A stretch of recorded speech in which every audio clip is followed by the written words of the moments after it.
माननीय श्री ब्रिजलाल जी, बहुत बहुत धन्यवाद उपसभापति महोदय।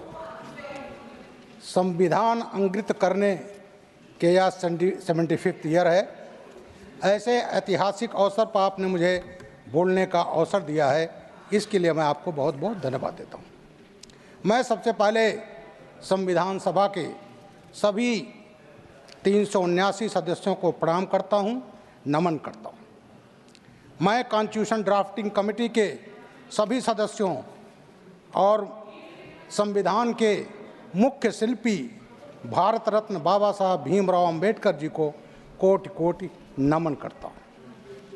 सभापति महोदय, अभी मैं बड़े ध्यान से सुन रहा था। हमारे विपक्षी लोग, खासकर कांग्रेस पार्टी, और उन्होंने अपने संबोधन में बार बार कहा कि उन्होंने बाबा साहब को बहुत सम्मान दिया है। उन्होंने ये भी कहा कि उन्होंने उनको कॉन्स्टिट्यूशन ड्राफ्टिंग कमेटी का चेयरमैन बनाया। सभापति महोदय, पंडित नेहरू तो चाहते थे अंग्रेज विद्वान को या एक जर्मन विद्वान को। ये दो ऐसे थे जो पैसा लेकर कॉन्स्टिट्यूशन लिखते थे। उस समय महात्मा गांधी जी ने कहा कि जब हमारे पास इतना बड़ा विद्वान है डॉक्टर भीमराव अंबेडकर, तो क्यों ना उनको संविधान सभा का अध्यक्ष बनाया जाए। और तब उनके हस्तक्षेप से बाबा साहब कॉन्स्टिट्यूशन ड्राफ्टिंग कमेटी के चेयरमैन बने। महोदय, ड्राफ्टिंग कमेटी में 7 सदस्य थे। उसमें एक की डेथ हो गई, 2 लोग बीमार हो गए, एक विदेश चले गए, और कुल मिलाकर के बाबा साहब ने सिंगल हैंडेडली भारत का संविधान लिखा है, जिसको अभी मैं सुन रहा था कि टी कृष्णचारी साहब ने जब उस पर दस्तखत करना शुरू किया, तब उन्होंने बाबा साहब के इस रोल को सराहा कि मुख्य रोल बाबा साहब भीमराव अंबेडकर का है। महोदय, अभी बहुत कुछ बोला गया कांग्रेस पार्टी की तरफ से। मैं बाबा साहब ने जो अपने इस्तीफे पर भाषण दिया था 10 अक्टूबर 1951, उसका मैं कुछ अंश कोट कर रहा हूं जो उनकी व्यथा को व्यक्त करेगा। वो कोट है, it is now 4 years 1 month 26 days since I was called by the Prime Minister to accept the office of the Law Minister of Cabinet. The offer came as a great surprise to me. I was in the opposite camp and had already been condemned by unworthy association with the interim government was formed in 1946.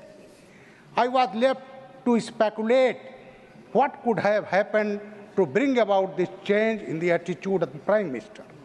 I had my doubts.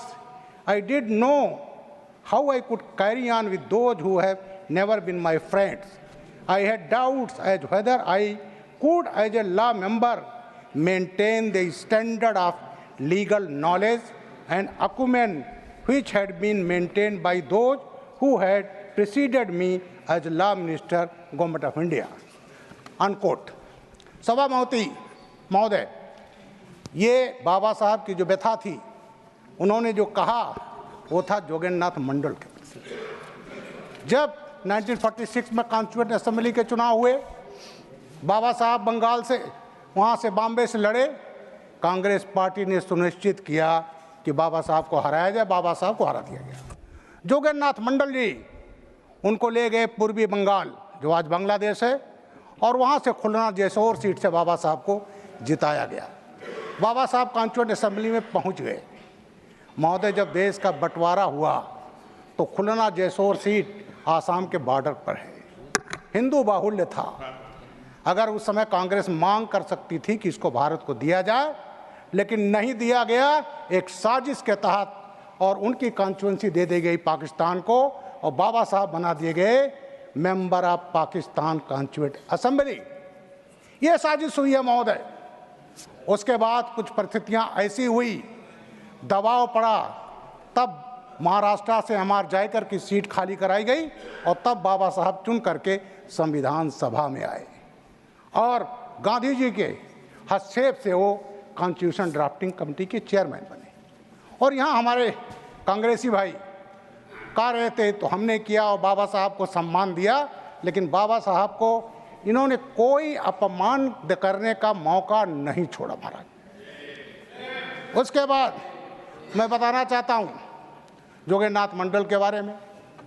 जब देश का बंटवारा तय हुआ तो जोगेंद्रनाथ मंडल जी ने, जो आज की परिप्रेक्ष्य में भीम मीम की राजनीति है, उन्होंने कहा कि बाबा साहब हमारे दलित इस्लामिक कंट्री में अच्छे रहेंगे, क्योंकि उनकी जो आज कुछ इंटेलेक्चुअल्स कहते हैं कि उनकी भी आर्थिक, सामाजिक, शैक्षिक हालत वही है जो हमारे दलितों के, वही मुसलमानों की है।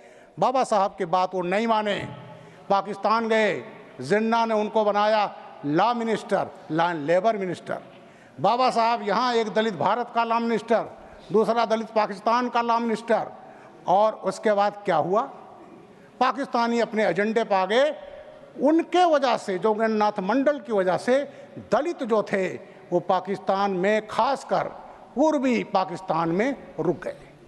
लेकिन जब बंटवारा हो गया तो सबसे ज़्यादा जो कत्लेआम हुआ है, उत्पीड़न हुआ है, वो दलितों का हुआ है, वहाँ के नमो शूद्र और मतुआ का हुआ है। जब यह होता रहा, कत्लेआम होता रहा, और लॉ मिनिस्टर के तौर पर मंडल जी इसको नहीं रोक पाए, तो वो महोदय 3 बरस 2 महीने में भाग आए। एक देश का लॉ मिनिस्टर भाग आया, कलकत्ता में आकर के वो रहे, और गुमनामी में 5 अक्टूबर 68 को उनका देहांत हुआ। जब वो 8 अक्टूबर सन 50 को भागे तो दलितों में भगदड़ मची और उनको बसाया गया कहाँ, आसाम में, बंगाल में, उत्तर प्रदेश में भी हैं। मैं एक जिले का एसपी रहा हूँ 86 से 88, पीलीभीत, जहाँ इस समय 2.5 लाख दलित बंगाली हैं। उनको कांग्रेस ने कोई सुधि नहीं ली, उनको कोई अधिकार प्राप्त नहीं थे। लेकिन 2019 में जब CAA बना, तब जाकर उन दलितों को भारत का जो नागरिकता मिली, और जितने भी नागरिकता धार्मिक आधार पर प्रताड़ित पाकिस्तान, अफगानिस्तान, बांग्लादेश, इन सब के लोग हैं, उनको मिली है। उसमें 70 से 75% नागरिकता उन दलितों को मिली है, जो सबसे ज़्यादा जो CAA का फायदा हुआ है वो उपसभापति महोदय दलितों को हुआ है। अब बात आती है, फिर इन्होंने कहा कि बाबा साहब को हमने बनाया जिससे वो दलितों के लिए कुछ कर सकें, दलितों की हिमायत कर सकें, कुछ बना सकें। लेकिन बाबा साहब का जो रिजिग्नेशन लेटर है उसमें एक और आता, उसको मैं पूरा पढ़ना नहीं चाहता। उसमें उन्होंने कहा कि हमको कानून मंत्रालय दिया गया, मेरे पास कोई प्रशासनिक पद नहीं था। बाबा साहब चाहते थे उनको कोई प्रशासनिक पद दिया जाए, जिस प्रशासनिक पद को पाकर वो कुछ कर सकें, लेकिन उनको कोई प्रशासनिक पद नहीं दिया गया। उन्होंने कहा कई मंत्रियों को 2-2, 3-3 मंत्रालय दिए गए। कोई मंत्री अमेरिका चला गया तो उसके एवज में दूसरे को दे दिया गया, लेकिन इंतजार करते रहे, उनको नहीं दिया गया। पंडित नेहरू ने कहा आपको देंगे हम प्लानिंग। बहुत दिनों बाद तो प्लानिंग बनी नहीं, और प्लानिंग बनी भी तो बाबा साहब का उसमें कहीं नाम नहीं था। तो ये व्यथा उनको इस तरह से किया गया, डिफंक्ट किया गया, कि जिससे वो बहुत कुछ कर ना पाए। अब महोदय बात आती है कि दलितों के लिए वो करना चाहते थे, बैकवर्ड्स के लिए करना चाहते थे, लेकिन किस तरह से पग पग पर उनका विरोध हुआ, पग पग पर ऐसा परिस्थिति क्रिएट करी वो कुछ कर ना पाए। उसका एक और मैं बाबा साहब का इस्तीफा जो उन्होंने दिया था उसको मैं पढ़ रहा हूँ। The prime minister whole time and attention is devoted for the protection of the Muslims. ये बड़ा कड़वा शब्द है उपसभापति महोदय। The prime minister's whole time and attention is devoted for the protection of the Muslims. I yield to none, not even to the Prime Minister, in my desire to give the Muslims of India the utmost protection and whenever they stand in need of it. But what I want to know is, are the Muslims the only people who need protection? Are the scheduled caste, scheduled tribe, and the Indian Christian not in a need of protection. So far as I know, none of it, these are the communities which need far more care and attention than the Muslim, unquote. ये था महोदय बाबा साहब का कि पंडित नेहरू का केवल attention था Muslims और मुस्लिम। ये बाबा साहब की व्यथा, ये मैं नहीं बोल रहा हूँ। इन्होंने अपने इस्तीफे में कहा, भाषण पर कहा था। महोदय उनका इस्तीफा का पत्र जो है वो गायब हो गया है। ये कैसे हो सकता है, एक कैबिनेट मिनिस्टर इस्तीफा दे राष्ट्रपति को और वो गायब हो जाए? मैं सरकार से मांग करता हूं कि इस पर एक जांच बैठनी चाहिए कि वो उनका इस्तीफे का पत्र बाबा साहब ने क्या क्या लिखा था उसमें इनका एक्सपोजर होता। और उन्होंने भाषण में तो कह दिया, शायद लिखित में और बहुत कुछ रहता हो, तो इसकी जांच होनी चाहिए। और जांच, हाँ सर प्लीज, अभी तक फिलहाल चलिए, अगर मैं गलत बोल रहा हूं तो उसके लिए मैं अपनी, चलिए अगर आज तक बहरहाल जो उसको आजकल जो इंफॉर्मेशन एक्ट में मांगा गया वो नहीं दिया गया महोदय, इसको जांच करना चाहिए। जी महोदय, झूठ नहीं बोल रहे हैं, झूठ आप लोग बोलते रहे। आपस में बात न करें। अब महोदय बात आती है, शब्द है, प्लीज। अब मैं बात आती है महोदय उसी बात पर। हमारे हरदीप पुरी जी एक कोट उनको बाबा साहब का वो कर चुके हैं। वही तुष्टीकरण की राजनीति जो कांग्रेस करती रही है। आर्टिकल 370 महोदय, आर्टिकल 370 पर दलितों को क्या फायदा हुआ? आर्टिकल 370 बाबा साहब नहीं चाहते थे। बाबा साहब शेख अब्दुल्ला की बात मानने को तैयार नहीं थे। और उनका एक कोट है महोदय, एक कोट हमारे हरदीप पुरी जी कह चुके हैं, मैं दूसरा कोट उनको लग रहा हूँ। You wish India should protect your borders, she should build roads in your area, she should supply your food grains, and Kashmir should get equal status as India. Government of India should have only limited powers and Indian people should have no rights in Kashmir. To give consent to the proposal would be a treacherous thing against the interest of India, and as I law minister of India, I will never do it, unquote. ये था बाबा साहब ने कहा था 370 के बारे में। लेकिन इन्होंने 370 कैसे किया? बाबा साहब के अंश में ये काम दिया गया श्री एन गोपाला स्वामी अय्यर को। अयंगर साहब कभी कश्मीर में वो प्रधानमंत्री रह चुके थे और उन्होंने ड्राफ्ट किया और जो बाबा साहब नहीं चाहते थे वो हुआ। और इस तरह से आर्टिकल 370 आया, 35A आया, कहा गया था टेम्परेरी है, लेकिन वो लगातार चलता रहा। उसका खामियाजा सबसे ज़्यादा दलितों ने भुगता है सभापति महोदय। 1957 की बात है, बख्शी गुलाम मोहम्मद कश्मीर के चीफ मिनिस्टर जो होते थे वो प्राइम मिनिस्टर कहलाते थे। और जब उन्होंने बख्शी गुलाम मोहम्मद उन्होंने बात किया प्रताप सिंह कैरो साहब से जो पंजाब के मुख्यमंत्री थे, उन्होंने कहा कैरो साहब हमारे यहाँ सफाई कर्मी नहीं हैं, हमें चाहिए क्योंकि हमारा कश्मीर स्वर्ग से नर्क बनता जा रहा है। उस समय प्रताप सिंह कैरो साहब ने कहा कि आप उनके साथ अच्छा व्यवहार नहीं करेंगे। लेकिन जब उन्होंने आश्वासन दिया तो आश्वासन देने के बाद सभापति महोदय वहाँ से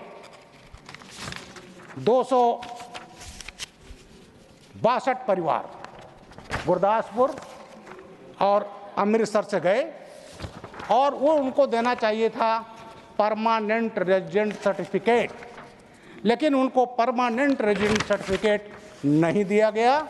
और जो 35A लागू हुआ उसके तहत ये था कि उनकी संतति, उनके बच्चे चाहे वो PhD कर लें, उनको नौकरी मिलती थी केवल स्वीपर की, सफाई कर्मी की। वो कश्मीर के बाहर तो IAS IPS हो सकते थे, लेकिन कश्मीर के कानून के अनुसार वो केवल सफाई कर्मी हो सकते थे। तो सबसे ज़्यादा अत्याचार तो इन्होंने भुगता। और उसके बाद जब ये 370 हटा है महोदय, तब जाकर उनको न्याय मिला है।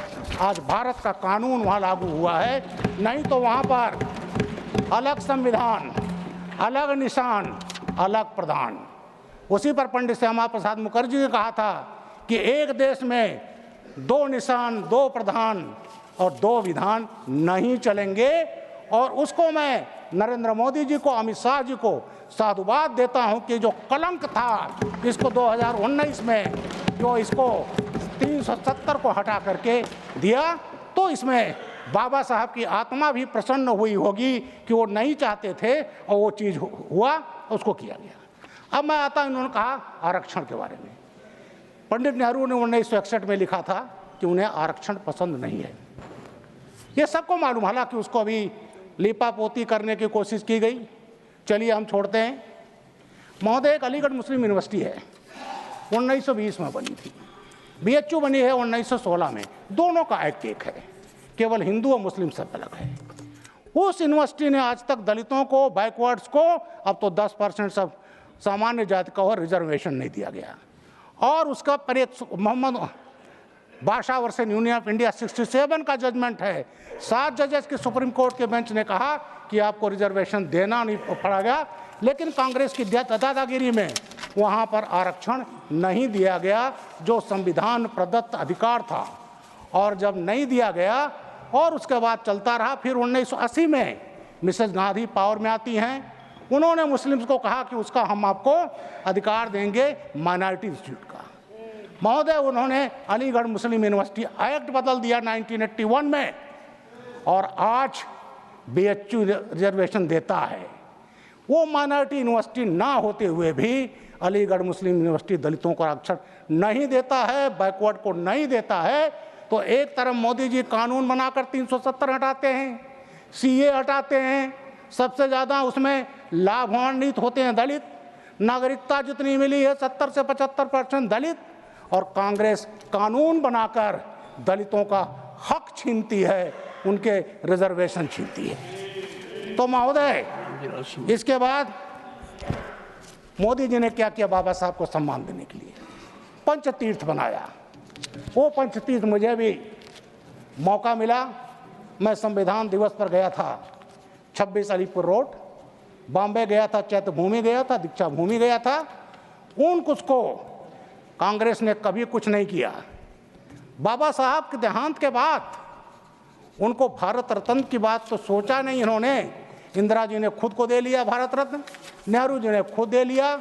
उसके बाद जब बीजेपी के समर्थन में गवर्नमेंट आई, तब जाकर 1990 में 31 मार्च को बाबा साहब को भारत रत्न मिल पाया। अभी थे महोदय, मैं आपको भी प्रणाम करता हूँ।